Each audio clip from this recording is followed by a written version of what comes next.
How's it hanging, guys? Aaron from PhoneDog.com here, and the LG Revolution's older, bigger, smarter, more powerful brother is in the house. The LG Optimus 3D here, and it was announced at Mobile World Congress earlier in the year in Barcelona. It has a lot of stuff that, in my opinion, the LG Revolution should have had when it launched on Verizon. One of those being the dual-core processor. It has a 1 GHz Texas Instruments OMAP processor, so Texas Instruments in the dual-core game now. And also it has a 4.3-inch display, 5 megapixel, actually dual 5 megapixel cameras on the back. It shoots regular video in 1080p, 3D video in 720p, front-facing camera as well. Android 2.2 still has that custom LG user interface on it as well. Now, it's not available in the States just yet. Hopefully, we'll see it soon. It's coming to AT&T as a Thrill 4G at some point this summer, so it's my guess that we'll see it sometime in the near future. Is this a device for you? Should you go with the EVO 3D, or should you go with some other 3D device that's going to come out later in the year? Kind of wait and see what happens. We'll find out that and more in the review. But first, special thanks to our buddies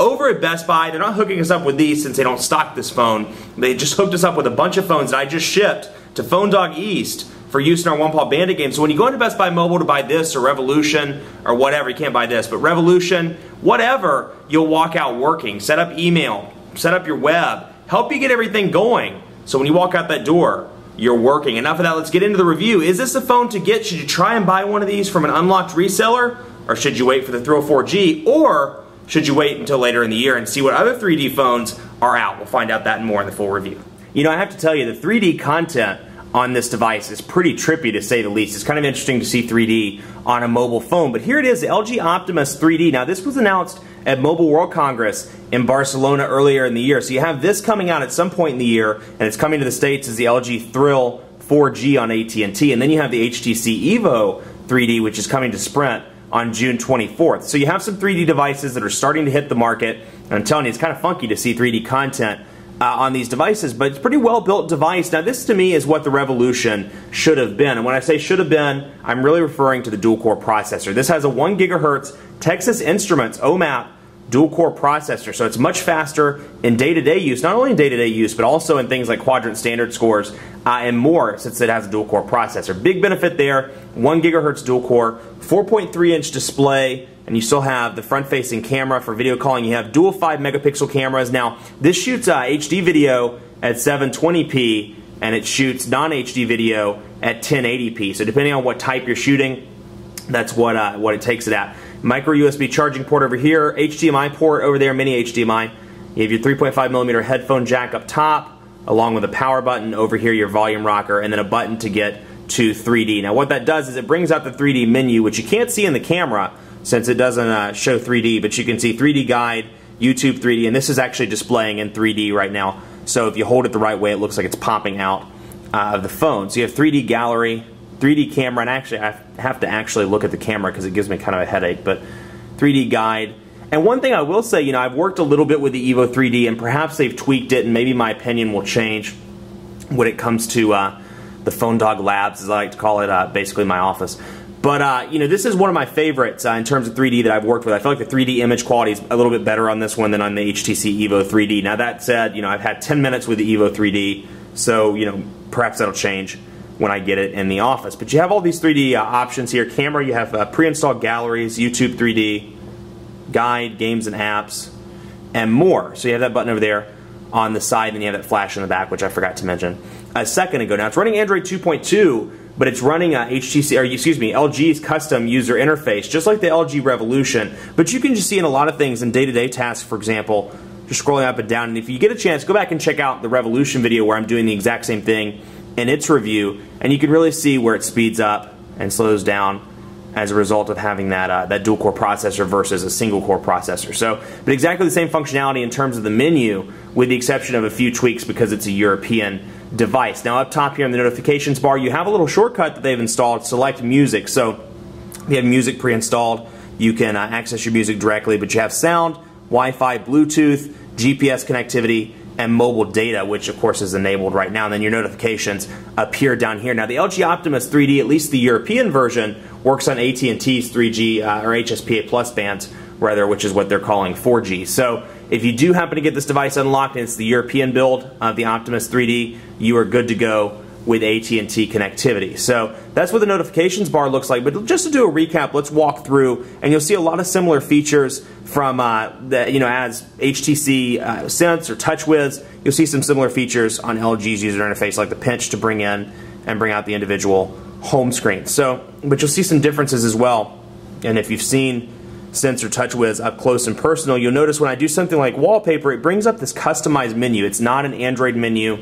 It's something they've installed as part of their custom user interface. And you can see the tabs down here where you can select widgets, shortcuts, folders, or various wallpapers. So we can change the wallpaper, for example, to let's do this one, for example, and I can bring it right back out, and you can see that the wallpaper's been changed. Same thing with widgets. When I press and hold, it brings up that instead of bringing up that usual Android menu that we know and we're familiar with from the stock build. Just to show you as an example, that is what I'm talking about. Instead of bringing that up, it brings up the tabs at the bottom, and you can select. So they've kind of gone the route of TouchWiz, or at least how TouchWiz does it in TouchWiz version 4, which is what comes on the Samsung Galaxy S2. It's kind of this custom right-click, if you will, a custom way to add widgets and a custom way to do wallpapers and more. But you get the idea. And just to walk through briefly which widgets it comes with, let's go in here.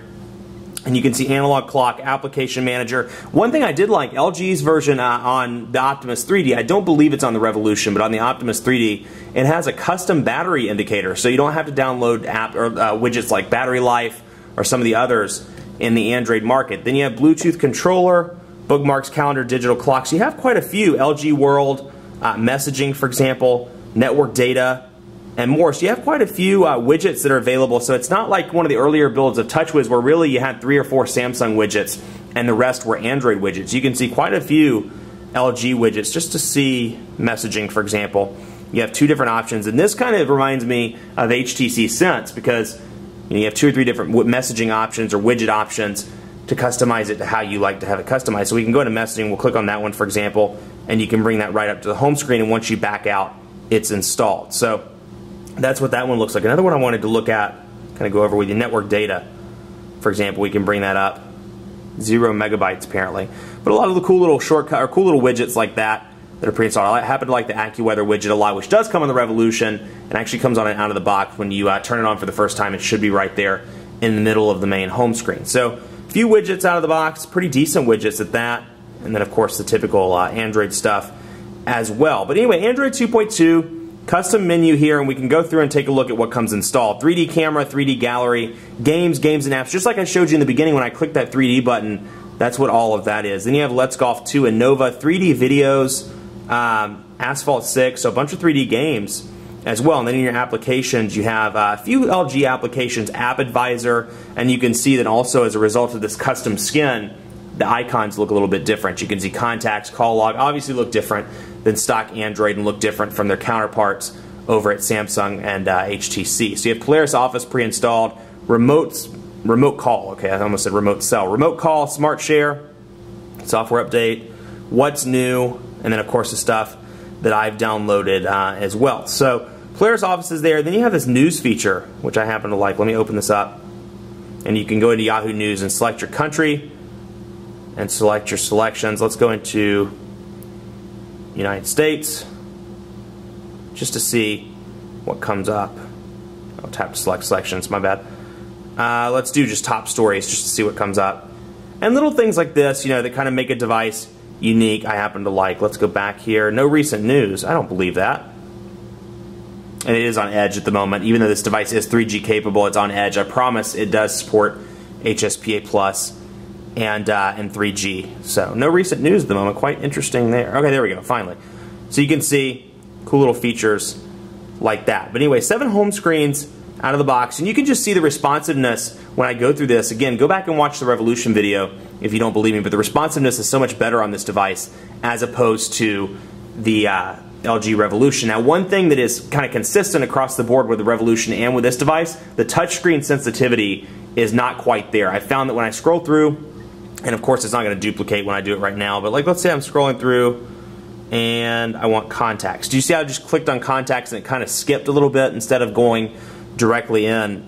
I've noticed that the sensitivity is a little bit off to me, or the responsiveness is a little bit off. It doesn't seem like the calibration's quite right on the touchscreen. And I had the same issue with the LG Revolution as well. I go to, like, you know, be sitting down in a coffee shop or something, and I scroll up to hit Twitter, and I have to hit it 2 or 3 times, kind of like that, before it popped up and let me into the individual application. So screen, be on the lookout for that. If you do get a chance, you know, you're in Europe, or you know, you have access to this device somehow, be sure to check it out prior to purchasing, see if it is a device that you really want and you're willing to commit to for 2 years. Who am I kidding? No one keeps a device for 2 years, or most people that are watching this video don't keep a device for 2 years. So for, you know, at least 2 weeks, make sure it's a device you like for at least 2 weeks.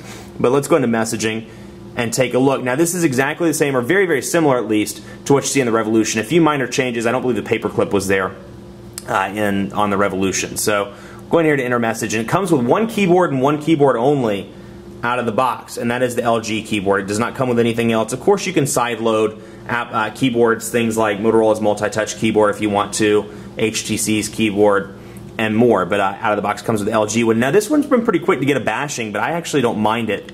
The Quick Brown Fox